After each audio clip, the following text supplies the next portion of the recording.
We're going to be reading one of my very favorite books, Rosie Revere, Engineer. I hope you guys love this one as much as I do. Rosie Revere, Engineer.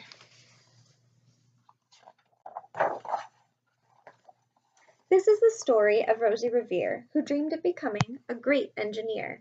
In Lila Greer's classroom at Blue River Creek, young Rosie sat shyly, not daring to speak. But when no one saw her, she peeked in the trash for treasures to add to her engineer's stash. And late at night, Rosie rolled up her sleeves and built in her hideaway under the eaves.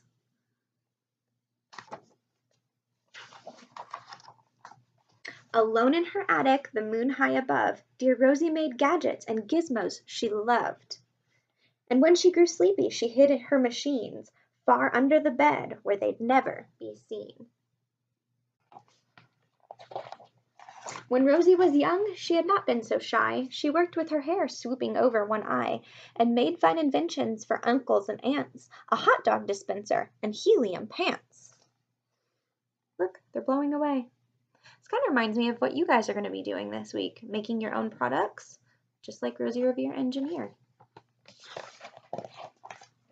The uncle she loved most was zookeeper Fred. She made him a hat to keep snakes off his head, from parts of a fan and some cheddar cheese spray, which everyone knows keeps the pythons away.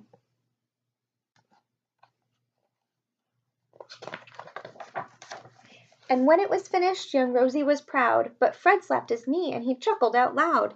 He laughed till he wheezed and his eyes filled with tears, all to the horror of Rosie Revere, who stood there embarrassed, perplexed, and dismayed. She looked at the cheese hat and then looked away. "I love it," Fred hooted. "Oh, I truly do." But Rosie Revere knew that could not be true. She stuck the cheese hat on the back of her shelf, and after that day kept her dreams to herself. So sad. And that's how it went until one autumn day her oldest relation showed up for a stay. Her great-great-aunt Rose was a true dynamo who'd worked building airplanes a long time ago. She told Rosie tales of the things she had done and goals she had checked off her list one by one. She gave a sad smile as she looked to the sky. "The only thrill left on my list is to fly. But time never lingers as long as it seems. I'll chalk that one up to an old lady's dreams." You think Rosie can help her? I hope so. That night, as Rosie lay wide-eyed in bed, a daring idea crept into her head. Could she build a gizmo to help her aunt fly? She looked at the cheese hat and said, "No, not I." But questions are tricky and some hold on tight, and this one kept Rosie awake through the night. So when dawn approached and red streaks lit the sky, young Rosie knew just how to make her aunt fly.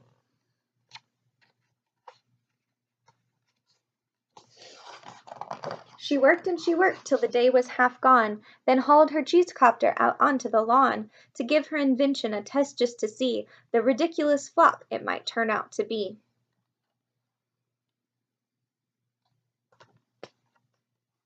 Can't wait to see what inventions you guys come up with.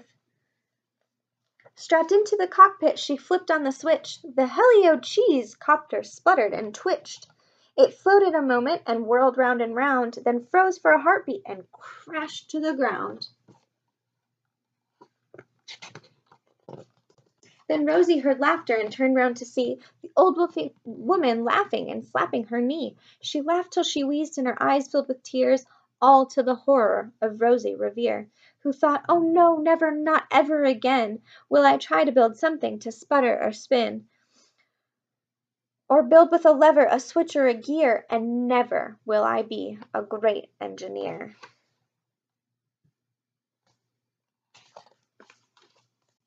She turned round to leave, but then great-great-aunt Rose grabbed hold of a young Rosie and pulled her up close. "You did it! Hooray! It's the perfect first try! This great flop is over. It's time for the next." Young Rosie was baffled, embarrassed, perplexed. "I failed," said dear Rosie. "It's just made of trash. Didn't you see it? The cheese copter crashed." "Yes," said her great aunt, "it crashed, that is true. But first it did just what it needed to do. Before it crashed, Rosie, before that, it flew." It's okay to fail. It's okay to try. And that's what Rosie did. She's going to learn from it and make things better. Your brilliant first flap was a raging success. Come on, let's get busy and on to the next. She handed a notebook to Rosie Revere, who smiled at her aunt as it all became clear. Life might have its failures, but this was not it. The only true failure can come if you quit. Very true. Don't give up. Keep chasing those dreams, just like Rosie. They worked till the sun sneaked away to its bed. Aunt Rose tied her headscarf around Rosie's head and sent her to sleep with a smile ear to ear to dream the bold dreams of a great engineer. At Blue River Creek, all the kids in grade 2 build gizmos and gadgets and doohickeys too. With each perfect failure, they all stand and cheer, but none quite as proudly as Rosie Revere. And that is the end. Rosie kept trying and chasing her dreams to become a great engineer, and she didn't give up. Just like I know you guys won't give up if your first attempt at a product doesn't work out the way it's supposed to. I can't wait to see how you guys do. Bye.